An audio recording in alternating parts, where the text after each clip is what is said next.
I died for 6 minutes in 2003. Heaven isn't what we think it is. With apologies to the religious, I feel my story must be shared. In 2003, when I was 15 years old, my heart stopped for 6 minutes. It happened on an ordinary afternoon, at the point in my daily routine when I walked home from the bus stop. In the 4 blocks between the corner where I hopped off the bus and my front door, I started to feel nauseous. Came on suddenly, without warning. I'd felt just fine all day, ate a lunch of Bosco sticks and marinara sauce, something I'd eaten hundreds of times throughout high school. Before I had an opportunity to consider alternative causes, I broke out in a cold sweat. Then I felt the curious flutter in my chest. My heart slipped into what I later learned was an episode of ventricular fibrillation. I became breathless and collapsed. What happened next has been told to me after the fact. I apparently sprawled in the road, where a woman driving a hatchback nearly crushed my skull beneath her tires.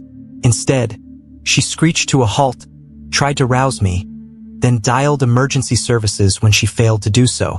EMS arrived to discover my heart had stopped beating. I was dead, technically.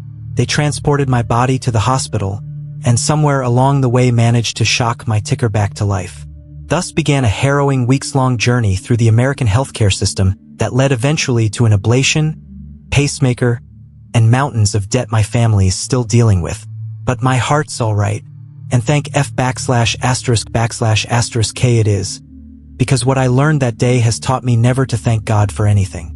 Because for those 6 minutes, as my lifeless body traveled across the city accompanied by 2 paramedics working tirelessly to revive me, my soul transcended our world to visit the hereafter. During my visit, I learned things about our universe that I wish I hadn't. Perhaps in sharing my story, I might help our species prepare for what comes after we expire. It began with light, blinding, white, pervasive. It bathed me, calmed me. It was everything they tell you about. Beatific, welcoming, the stuff of spiritual experiences. I had the distinct feeling of ascent, like the light was lifting me skyward. I passed through several sets of gates, which my dizzied consciousness hardly registered. Upon reflection, I don't believe they were physical in any sense, and yet I recall the feeling of admittance, as if they might have prevented me from rising had they remained closed. In any event, I arrived in a place without dimension, a place beyond reality. It only made sense while I occupied it. I don't believe a corporeal being can make sense of the astral plane. Something about its intangible existence defies translation. So what I came away with were more impressions than images. I was not alone. Several life forces enclosed me upon my arrival. At first, because of my Christian upbringing, I believed them to be angels. In my incorporeal form, I made the spiritually equivalent gesture of opening my arms, anticipating their embrace. Instead, I felt myself shackled by their powers, like a collared dog. Humiliation and terror came over me. These were not the ethereal beings I'd been led to believe await us.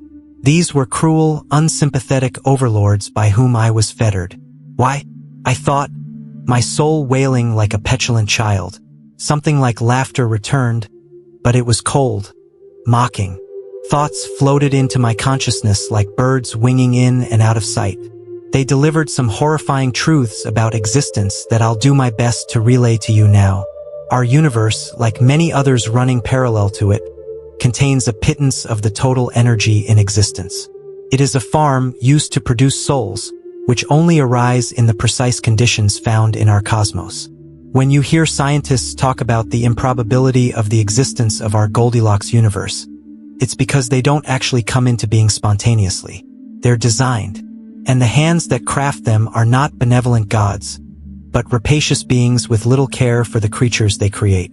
Our ultimate purpose, I learned in the custody of the spirits that shackled me, was to ripen until we were ready to serve them on their higher plane. The Big Bang gave birth to the universe to give rise to life to eventuate in humanity, a sufficiently conscious organism that may be harvested for use as slaves on a higher plane, where time and space dissolve into an eternity we spend in servitude. 6 minutes in heaven felt like a lifetime, which I spent amusing what I perceived to be a childlike spirit with a penchant for psychologically distressing manipulation. It batted me around like a cat with a caught mouse, reveling in the pain it produced. Physical discomforts we imagine hell inflicting upon us pale in comparison to the torture of soul pain.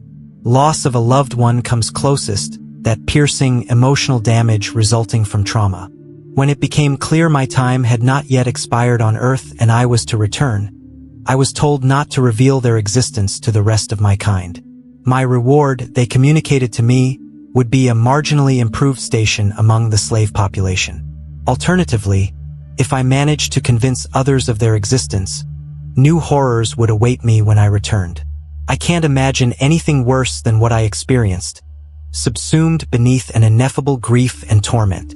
For weeks, I tried to explain to anyone who would listen what I experienced. Everyone told me I'd suffered a very serious and traumatic experience for a young man, that the event left scars on my psyche as well as my heart.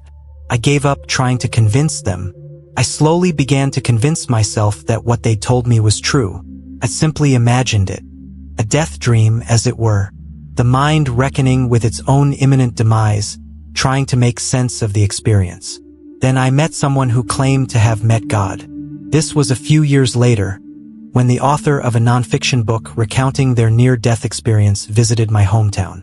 I won't reveal the author's name as I don't want to invite a lawsuit, which I'm sure he'd launch against me if he read that I'd besmirched him. I attended a reading and afterward confronted him about his tale. I looked him in the eye and asked if he really met God, something I'm sure he's dealt with hundreds of times. He smiled and nodded, assuring me that yes, God is real and is filled with love. On a lark, I decided to tell him that I knew the truth, that slavery awaits us all. A flicker in his gaze betrayed his knowledge of the fact. He really had died and visited the afterlife but lied about it in his book. Because he knew the truth of heaven, the horrible place our souls are bound.